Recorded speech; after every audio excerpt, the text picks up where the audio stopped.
our CurriculaVR platform software, iteration 6.4.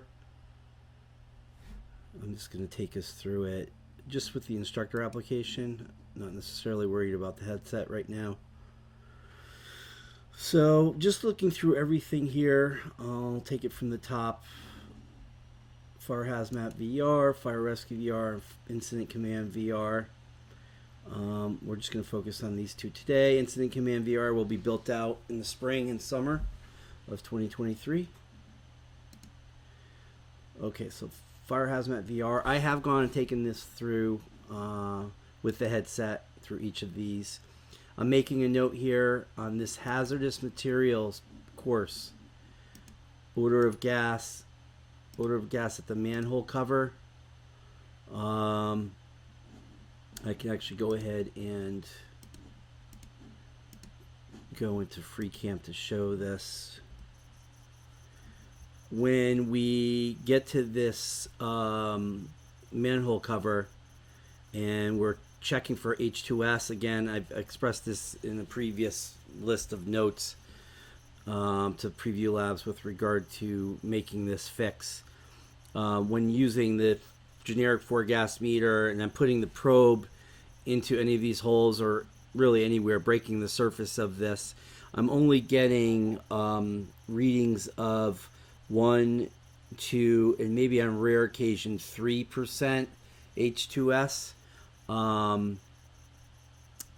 or parts per million. I can't remember what the reading is. It's in the lower right hand corner of the 4-gas meter for H2S. But in any case, I'm not getting a bell ringing. I've tried many times to accomplish the objective of locating the odor of gas, locating and pinpointing the point of origin, which is at just below the surface of the manhole cover. So we want to make a note of that. That needs to be addressed, so we get that checkbox in our objective screen, and also to have that bell ring for the instructor and the students to know that they have located the odor of gas, and then we're able to get readings that were indicative of an issue. So I would go back into your notes to see what the levels were. I think that was supposed to get to 5% or 5% LEL. I'm sorry, 5% H2S or 5 parts per million. But we'll have to go back and double check as well on that on our end. So going back here, we'll go back to instrumentation, module 1, gas metering, gas leak at the kitchen. Again, I put the headset on, iteration 6.4, went through all of these, and I did not notice any issues. I know that Mike Cates had mentioned that we may want to adjust the oxygen level to not dip so low at the stove. I think he said there was too much of a variation there, and that natural gas would not displace that much oxygen as noted in our current scenarios. So we're going to go back and look at that. Everything else seemed to be fine. What I did notice, when you have students in the headsets in the scenario and you're going through the scenario and then you hit reset sim and you send the students back to the learning lab or the lobby area, I noticed that there's a replenished set of tools, and it pushes the tools out off of the inventory tool panel, and they're on the street and they're on a pile, and they keep getting replenished. Every time you grab a tool, it pushes a new one out, and then the others fall to the street. So that's not obviously correct, and there's a bug. It's something that needs to be fixed there. So we're going to just go through here. I think we're good there. Sounds, fire alarm. I guess by having everything on default, we may end up have this default to no alarm or with an alarm, depending on when we tweak scenarios. With regard to the breaker panel, when I looked at that, I think it was a scenario where we had fire rescue VR. I think it was kitchen electrical. I did notice that the breaker panel was open and that there was one off or red. I think Mike Kate said that we probably need to reconfigure that or make some changes to how we represent those breakers based on various scenarios. But I was able to point at it, and I think I either pointed at something or I walked near it, touched it, or clicked on it. Nothing highlighted in yellow, as with some of the other tasks, whether it be saving a victim or picking up a tool or what have you. There was no highlight or there was no indication that I was actually interacting with the breaker, but I did hear a bell go off. So that's something that we want to look at there and make sure that that is the best way that we can represent that. Tools, tasks. Everything else seemed to be fine. Adding a victim, I had no issue with that. I don't know. I think you're not able to add additional victims, or if you are, you have to kind of go ahead and hit it again. Okay, so that makes sense.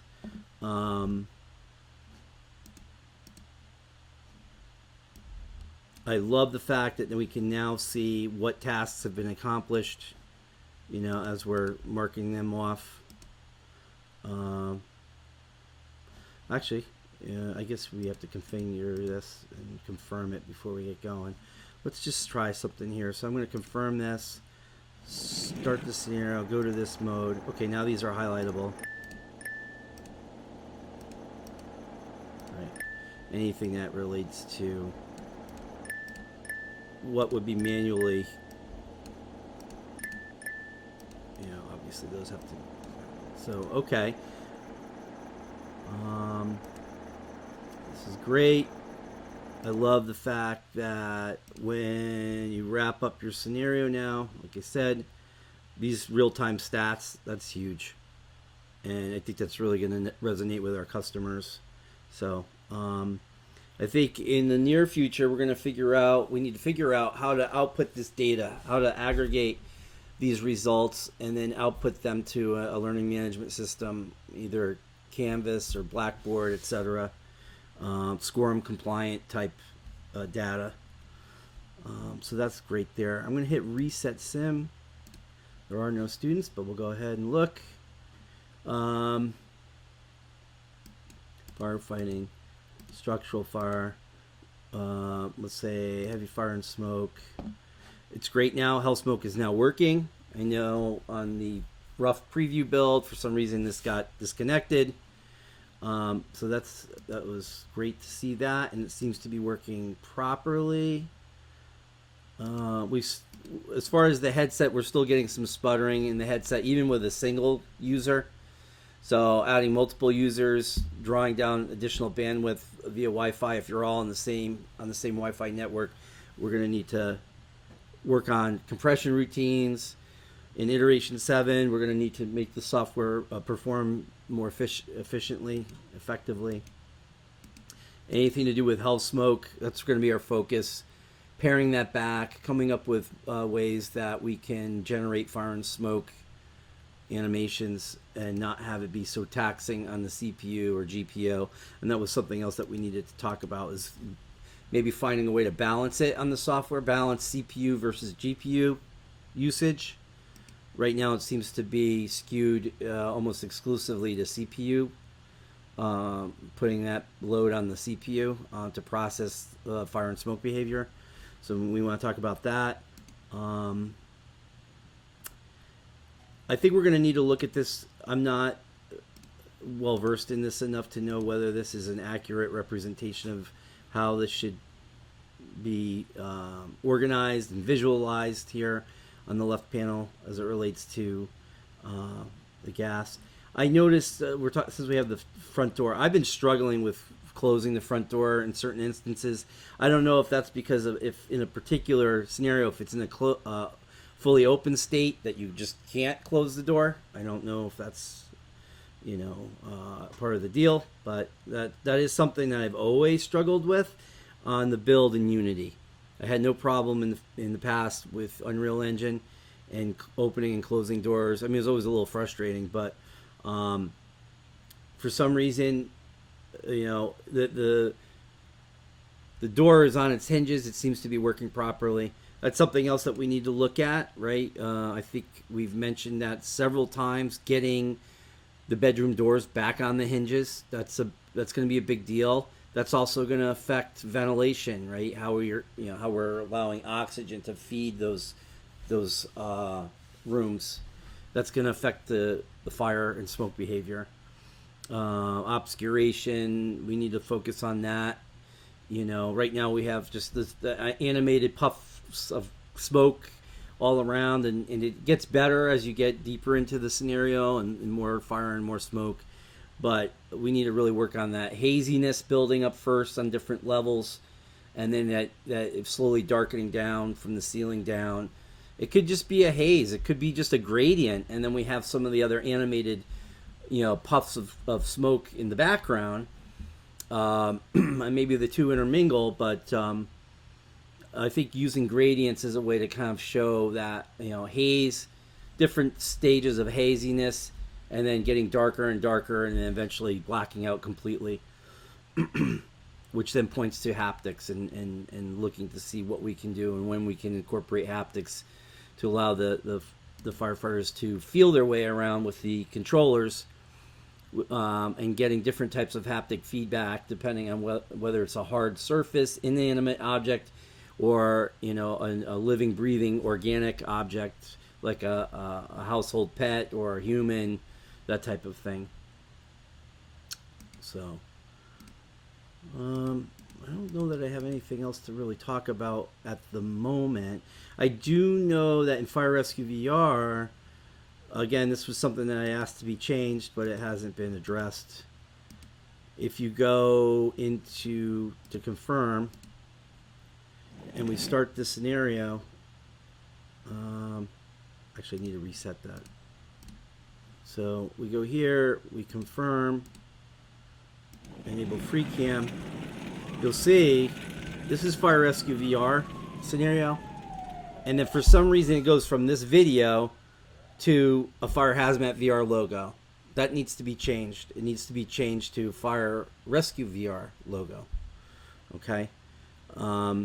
While we're looking at the screen and talking about the screen, we need to look at iteration 7, iteration 8, where we give the instructor the ability to pipe in via webcam into the screen, run a PowerPoint presentation, play a YouTube video, do a digital whiteboard kind of a thing. You're basically, you know, mirroring what's going on in their laptop in the screen. It's probably be the easiest way. I also had sent some additional graphics, new graphics to replace these diagrams. I don't see that those diagrams have been updated or replaced. Going to the fireground here. Just going to move around.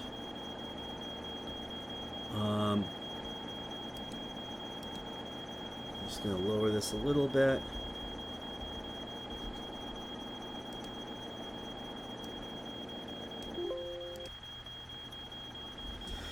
You know, I'm going to have our fire and hazmat experts mark up and comment on the fire and smoke behavior that we're seeing with regard to hell smoke in its current form. I do know that you know, we've got some theatrical smoke that kicks in, but there's certain areas of the smoke, you know, should not be present. You know, it's just unnatural. Now, if you noticed before in this, when I started this, I think we could see some indication of flame up in here. Maybe that was just an illusion, but let's cancel scenario, reset the sim, heavy fire and smoke, turn off the alarm, tools, tasks, add benchmarks, hell smoke, AB floor 2, 1 minute. I set that and saved that. So we add a victim. You could see when I'm adding the victim that we do have an indication that there's some fire up here on AB side, floor 2. You could even hear it, which is awesome. But let's see what happens when I start the scenario, because I think for some strange reason it kind of goes away and then you can't see it. So let's see. Alright, again, for fire rescue VR scenarios, we should see that. We should not see the fire hazmat logo come up on the screen. That should only appear during the fire and hazmat VR scenarios. Let's start. Smoke starts to increase. Not sure what's driving that. That's something that we need to talk about. I set that point of origin before. You could see it. It picked it up from hell smoke, but I am not seeing it here.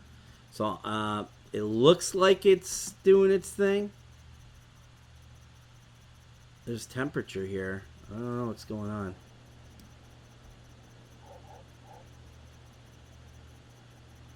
Maybe it starts to die down.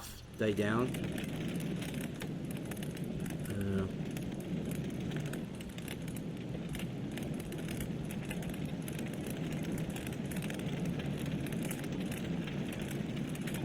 Let's see how it spreads here. I want to look at. These are our cubes.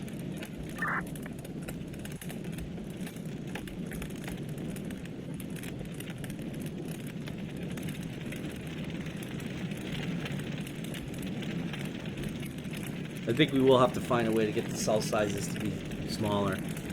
You know, as we get hell smoke under control, because right now, these blocks are pretty big, and aren't really giving us a true sense of surfaces, right? Because you can see there's a huge space here of about, I don't know, 8 inches between the surface of, the flames that are on fire and then this surface here. So we're gonna have to work on that. It looks like the fire spreads pretty aggressively. Again, probably too aggressively, and we'll have to find a way to kind of ratchet that back. It's just too much. It makes it almost nearly impossible to get on top of that. I could try to throw some water on here and see what happens. It'd be a miracle if I can get it to go out. Well, it cuts back quite a bit, which is great, but it's still spreading.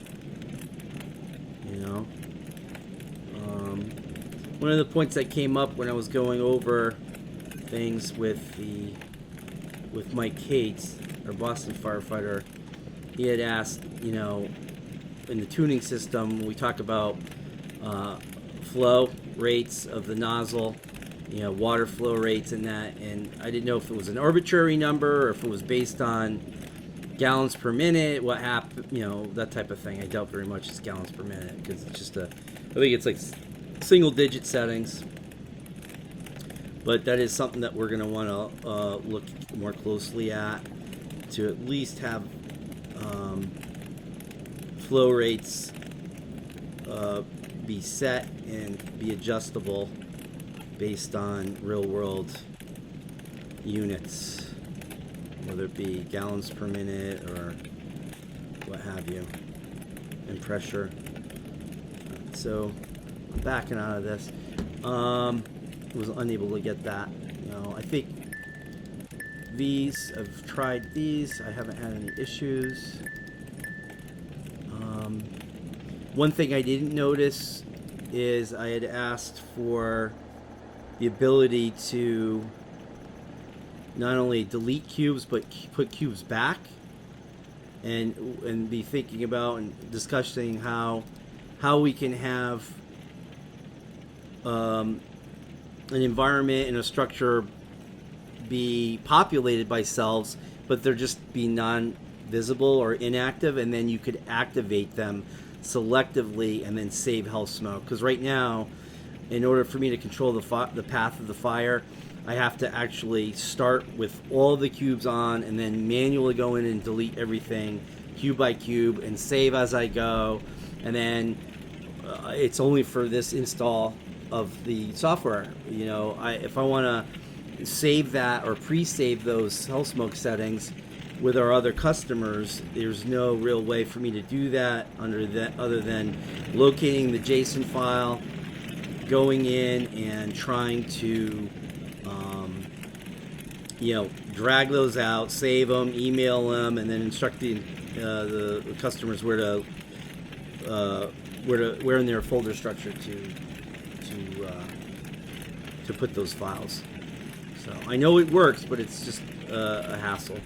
So we'll have to find better ways to save JSON files, export them, share them, import them, that type of thing. All right. It's pretty aggressive. So, but I'm liking the look. I'm liking how it feels and sounds more specifically. So I'm going to cancel this scenario. I think I had an issue when resetting the sim. We no longer have those puffs of things happening on here, but when I hit to reset the sim, there may have been some things that didn't stick. I know when we're adding students, we still have, the task and the role labels. I think those need to be updated. I'll have to talk to the fire hazmat experts on how that will break out. In the future, we also want to talk about that spawning, being able to group students and have them spawn in at various times, just as they would arrive on scene at various times in an engine, a car, a ladder truck, that type of thing. But all in all, pretty good. So I think that's going to be it for now. I'll put this video together and then I'll use it for my own internal notes. I think I did notice some smoke here in the student view. The more students we get in, the more I can see. But it always seemed like this first position didn't give us a true representation of what was going on in the environment.